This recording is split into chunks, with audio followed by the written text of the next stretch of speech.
ចិញ្ចឹមកំពឹសនៅក្នុងស្រះมันពិបាកបដូរទឹកកាត់បន្ថយថ្លៃចំណាយទៅលើថ្លៃចំណីប្រើពេលចន្លោះទៅពី2ទៅ3ខែអាចប្រមូលផលលក់បាននៅក្នុងវីដេអូនេះខ្ញុំនឹងនាំបងប្អូនទៅដឹងអំពីបច្ចេកទេសនៅក្នុងការចិញ្ចឹមកំពឹសនៅក្នុងស្រះតែម្ដងហើយក៏ជាសំណុំពររបស់បងប្អូនជាច្រើនដែរមើលទៅប្រហែលជាមានបងប្អូនច្រើនដែលគាត់ចាប់អារម្មណ៍ជាមួយនឹងរបរចិញ្ចឹមកំពឹសកាលពីវីដេអូមុនខ្ញុំបានធ្វើឲ្យពាក់ព័ន្ធជាមួយនឹងការចិញ្ចឹមកំពឹសនៅក្នុងអាងនិងការចិញ្ចឹមកំពឹសនៅក្នុងស្បៃមុងហើយក៏មានបងប្អូនមួយចំនួនសំណពរឲ្យខ្ញុំធ្វើវីដេអូពាក់ព័ន្ធជាមួយនឹងការចិញ្ចឹមកំពឹសនៅក្នុងស្រះទៀតដូច្នេះឆ្លើយតបទៅកាន់ការសំណពររបស់បងប្អូនខ្ញុំក៏ព្យាយាមស្រាវជ្រាវហើយក៏បានរកឃើញបច្ចេកទេសខ្លះដែរវាមិនលម្អិតខ្លាំងទេបញ្ជាក់ប្រាប់បងប្អូនហើយពីព្រោះថាវាជាឯកសារដែលខ្ញុំបានបកប្រែពីប្រទេសជិតខាងអញ្ចឹងសង្ឃឹមថាបងប្អូនបានដឹងពីចំណុចសំខាន់ត្រួសហើយបងប្អូនអាចយកវាទៅសាកល្បងហើយព្យាយាមដកពិសោធន៍ដោយខ្លួនឯងទើបបងប្អូនអាចទទួលបានជោគជ័យនិងមានជំនាញច្បាស់លាស់អញ្ចឹងដើម្បីចូលទៅដល់ការចិញ្ចឹមកំពឹសនៅក្នុងស្រះទី1បងប្អូនត្រូវតែរៀបចំស្រះឲ្យបានស្អាតពាក់ព័ន្ធជាមួយនឹងស្រះដែលបងប្អូនមានហើយជាប្រភេទស្រះចាស់រឿងសំខាន់បំផុតដើម្បីការពារកុំឲ្យមានផ្សេងដែលជាសត្រូវរបស់កំពឹសឬក៏វាអាចទៅស៊ីកំពឹសនៅពេលដែលយើងដាក់ចិញ្ចឹមបងប្អូនត្រូវតែសម្គាល់ថានៅបរិវេណជុំវិញស្រះនេះគឺមិនមែនជាចម្រោកបង្កែបឬក៏ពស់ទេកាលណាតែវាមានពស់មានកែបនៅក្បែរស្រះហ្នឹងវាអាចទៅស៊ីកំពឹសបានពីព្រោះកំពឹសវាមិនមែននៅតែក្នុងទឹកទេបងប្អូនវាអាចមកទុំនៅច្រាំងដែរអញ្ចឹងកាលណាតែបងប្អូនសម្អាតពពួកសត្វទាំងអស់ហ្នឹងអត់បានស្អាតទេវាអាចចាប់កំពឹសស៊ីអស់ខណៈពេលដែលបងប្អូនរៀបចំស្រះបងប្អូនត្រូវតែបូមទឹកចាស់ចេញឲ្យអស់ពីស្រះហើយសម្ងួតស្រះហ្នឹងឲ្យស្ងួតស្អាតបន្ទាប់មកទៀតបងប្អូនត្រូវតែបាច់កបោកសិកម្មបងប្អូនខ្ញុំបញ្ជាក់បាច់កបោកសិកម្មឆ្លោះពី60ទៅ120គីឡូទៅតាមទំហំស្រះដែលបងប្អូនមានការបាច់កបោកសិកម្មនៅក្នុងស្រះហ្នឹងគឺដើម្បីកាត់បន្ថយមេរោគហើយនិងពពួកបាក់តេរីផ្សេងហើយការដែលយើងហាសម្ងួតបាតស្រះឲ្យស្អាតហ្នឹងក៏វាចូលរួមកាត់បន្ថយមេរោគផ្សេងផងដែរចំណុចសំខាន់មួយទៀតនៅក្នុងស្រះប្រសិនបើមានស្មៅគឺល្អពីព្រោះវាជួយដល់ប្រព័ន្ធអេកូឡូស៊ីនៅក្នុងស្រះប៉ុន្តែបើអត់មានទេក៏មិនមែនជាបញ្ហាដែរវាមានឥទ្ធិពលអីទេតែបងប្អូនអាចដាក់ពពួករុក្ខជាតិទឹកដូចជាចកកផ្លោកសារ៉ាយដើម្បីឲ្យវាជួយរក្សាគុណភាពទឹកវាអាចបង្កើតនៅប្រភេទចំណីធម្មជាតិសម្រាប់កំពឹសពពួកផ្លូតង់អីចឹងណាហើយអ្វីដែលកាន់តែពិសេសវាជាជំរកលាក់ខ្លួនរបស់កំពឹសផងដែរការរៀបចំស្រះកំពឹសនេះសម្រាប់ចិញ្ចឹមដំបងបងប្អូនគួរតែដាក់ប្រព័ន្ធអុកស៊ីសែនណាដូចបងប្អូនបានឃើញនៅក្នុងវីដេអូខ្ញុំកន្លងមកហើយការចិញ្ចឹមកំពឹសនេះគេឲ្យយើងដាក់ប្រព័ន្ធអុកស៊ីសែនក៏បានមិនចាំបាច់ដាក់ក៏បានប៉ុន្តែបើសិនបងប្អូនអ្នកចិញ្ចឹមដំបងដែលយើងយកកំពឹសពីទន្លេយកមកចិញ្ចឹមលើកចិត្តបងប្អូនដាក់កំពឹសនៅក្នុងស្រះទៅដើម្បីវាជាជំនួយទៅដល់កំពឹសផងដែរចំពោះជម្រៅទឹកដែលបងប្អូនត្រូវដាក់នៅក្នុងស្រះគឺចន្លោះពី1ម៉ែត្រទៅ1ម៉ែត្រកន្លះជ្រៅបំផុតគឺ1ម៉ែត្រកន្លះហើយបងប្អូនសម្រាប់ការចិញ្ចឹមលើកដំបូងមានន័យថាបងប្អូនយកកំពឹសពីទន្លេមកកំពឹសរស់ហ្នឹងដើម្បីយកធ្វើពូជពីព្រោះថាយើងអាចទៅទិញពូជកំពឹសនៅកន្លែងណាបានទេនៅស្រុកខ្មែរយើងអត់ទាន់មានអ្នកចិញ្ចឹមកំពឹសទេដូច្នេះទាមទារឲ្យបងប្អូនអ្នកដែលចង់ចិញ្ចឹមហ្នឹងត្រូវតែយកកំពឹសពីទន្លេមកឬក៏យើងទិញពីផ្សារក៏បានឲ្យតែប្រភេទកំពឹសរស់អញ្ចឹងនៅក្នុងការចិញ្ចឹមលើកដំបូងហ្នឹងបងប្អូនត្រូវតែរៀបចំទ្រុងស្បៃមុងអាទ្រុងស្បៃពណ៌ខៀវហ្នឹងណាបងប្អូនរៀបចំទ្រុងហ្នឹងទំហំតូចក៏បានធំទៅតាមលទ្ធភាពរបស់បងប្អូនអញ្ចឹងដើម្បីដាក់គេអត់រៀបចំស្រះហើយអត់មានយកកំពឹសហ្នឹងដាក់ក្នុងស្រះភ្លាមទេបងប្អូននៅពេលដែលបងប្អូនទិញពូជមកពីផ្សារ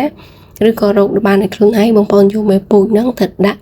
ចូលទៅក្នុងទ្រុងស្បែកហ្នឹងដើម្បីចិញ្ចឹមពីព្រោះថានៅពេលដែលយើងយកមេពូជទាំងមេទាំងឈ្មោះទៅដាក់ទៅកាលណាតើកំពឹសហ្នឹងវាកូនមកបងប្អូនយើងអាចមើលឃើញបើសិនបើយើងដាក់វានៅក្នុងស្រះចូលទាំងម្ដង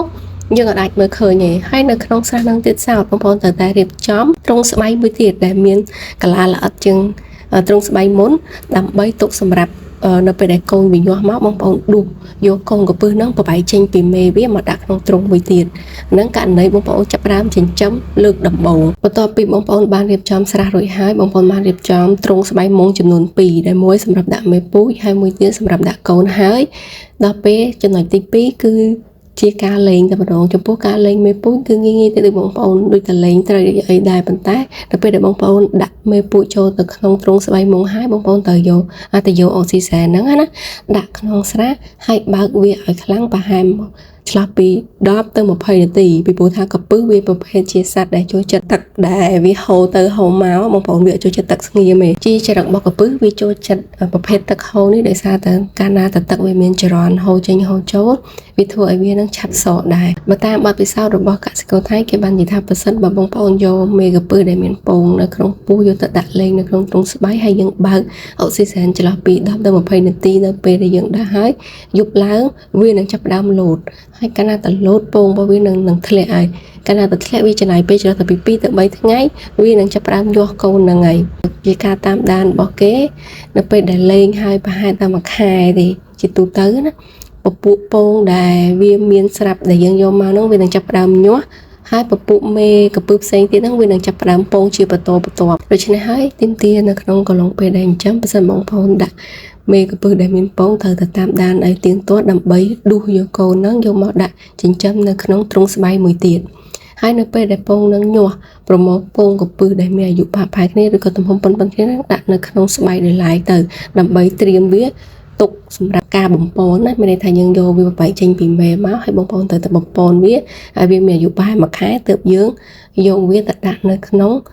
ស្រះទឹករបស់យើងហើយចំពោះអាយុ1ខែនេះគឺល្អបំផុតសម្រាប់យកទៅចិញ្ចឹមនៅក្នុងស្រះហ្នឹងពីព្រោះថាវាដែលវាមានអាយុ1ខែវាលះលហួនវាអាចការពារខ្លួនវាពីពពួកសត្រូវដែលជាសត្វផ្សេងហើយចំណីសម្រាប់កូនក្រពើដែលទើបនឹងញាស់ហើយជាការពេលដែលបងប្អូនត្រូវតែប្រព័ន្ធវាគឺបងប្អូនអាចយកពងទាស្ងោរអាផ្នែកខាងក្រហមហ្នឹងបងប្អូនអាចព័ន្ធវាជាមួយនឹងកន្ទក់ឬក៏ម្សៅស្អាតដើម្បីធ្វើទៅជាចំណីឲ្យវាស៊ីហើយ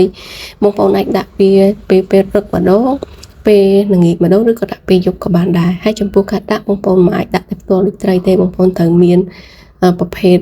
យើងធ្វើដូចកញ្ច្រែងស្បៃមកហើយយើងដាក់ចងវាមកឲ្យវាស៊ីម្ដងតិចចំពោះចំណីកូនក្រពើនេះក៏មានលក់នៅតាមផ្សារដែរប្រភេទចំណីស្រាប់ណាបើសិនបងប្អូនមានលទ្ធភាពក៏អាចទិញចំណីគ្រាប់ហ្នឹងឲ្យវាស៊ីក៏បានដែរតែបើសិនបើយើងអត់មានលទ្ធភាពយើងចង់កាត់បន្ថយចំណីបងប្អូនអាចយកពងមាន់ឬក៏ពងទាផ្នែកក្រហមលាយមួយកន្ទក់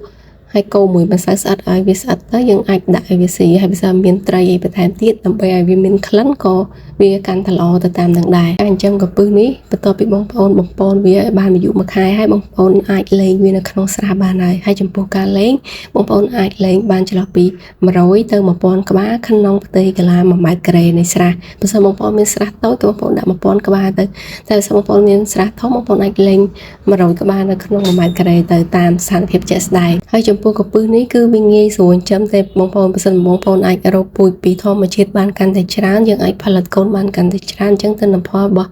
យើងក៏ទទួលបានច្រើនរយៈពេលនៃការដែលយើងប្រមូលផលគឺអាស្រ័យទៅតាមតម្រូវការនៃទីផ្សារទេបើសិនបើទីផ្សារតែការក្រពើល្អិតគឺចំណាយពេលត្រឹមតែ1ខែជាងទៅ2ខែគឺអាចដួសលក់បានហើយប៉ុន្តែបើសិនបងប្អូនចង់បានក្រពើធំអាចចំណាយពេលរហូតដល់3ខែទៅ5ខែទើបយើងអាចលក់បានប៉ុន្តែតម្លៃក៏វាខុសគ្នាទៅតាមនឹងដែរអញ្ចឹងទាំងអស់នេះគឺជាបច្ចេកទេសនៅក្នុងការចិញ្ចឹមក្រពើនៅក្នុងស្រះប៉ុន្តែអ្វីដែលបងប្អូនគួរតែប្រយ័ត្នជាងគេគឺនៅពេលដែលបងប្អូនចិញ្ចឹមអត់អាចដាក់ក្រពើជាមួយនឹងត្រីផ្សេងបានទេណាបើសិនបងប្អូនចិញ្ចឹមនៅក្នុងស្រះប៉ុន្តែបើសិនបងប្អូនចិញ្ចឹមនៅក្នុងស្បៃមុងអាចដាក់ត្រីនៅក្នុងស្រះប៉ុន្តែក្រពើនៅក្នុងស្បៃមុងប៉ុន្តែបើថាយើងចង់ direct ដាក់ក្រពើនៅក្នុងស្រះតែម្ដងគឺយើងអាចចិញ្ចឹមមួយសត្វផ្សេងបានទេហើយការចិញ្ចឹមនៅក្នុងស្រះនេះបងប្អូនអាចចាំបាច់ត្រូវការផ្លាស់ប្ដូរទឹកអីទេគ្រាន់តែថាបើសិនបើទឹករៀងស្រកទឹករៀងឡើងខៀវខ្លាំងបងប្អូនបន្ថែមទឹកទៅហើយចំពោះចំណីក៏ដាក់តិចដែរពីព្រោះថាកាលណាតើយើងចិញ្ចឹមនៅក្នុងស្រះធម្មជាតិគឺវាមានពពុះផ្លូវតុងដើម្បីបង្កើតទៅជាចំណីទៅដល់ក្រពើហើយអញ្ចឹងយើងកាត់បន្ថយការចំណាយហើយយើងអត់សូវពិបាកថែទាំច្រើនដោយការចិញ្ចឹមនៅក្នុងអាងតង់អាងស៊ីម៉ងអីទេដែលយើងទៅលាងអាងដែលយើងត្រូវដូរទឹកអីទេអញ្ចឹងតែនេះហើយគឺជាអ្វីដែលខ្ញុំបានស្រាវជ្រាវរកឃើញមានតែប៉ុណ្្នេះទេហើយសង្ឃឹមថាវានឹងខ្លាចទៅជាប្រយោជន៍ទៅដល់បងប្អូនដែរចាអរគុណ